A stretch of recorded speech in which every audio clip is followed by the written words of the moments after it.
sini mas.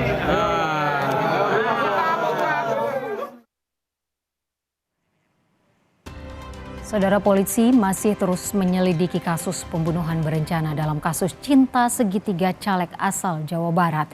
Polda Jabar akan menggelar rekonstruksi secara menyeluruh. Penyidik Direskrimum Polda Jabar telah memeriksa 15 saksi mulai dari orang terdekat dan saksi yang berada di lokasi pembunuhan serta penemuan jenazah. Bahkan untuk memperjelas alur peristiwa pembunuhan, penyidik akan menggelar rekonstruksi. Semua tersangka akan dibawa dan memperagakan seluruh adegan pembunuhan mulai dari proses perencanaan, pembunuhan, hingga jasad korban dibuang di Banjar, Jawa Barat.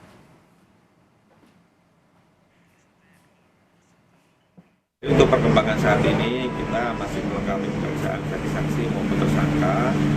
Untuk saksi yang sudah kita periksa sebanyak 15 orang. Dan rencananya besok kita akan lakukan rekonstruksi secara utuh, mulai dari perencanaan, kemudian pelaksanaan eksekusi terhadap korban, sampai dengan Cirebon, sampai dengan para tersangka membuang jenazah korban di Banjar. Untuk besok rencana rekonstruksi seluruh tersangka akan kita hadirkan mulai dari Bogor sampai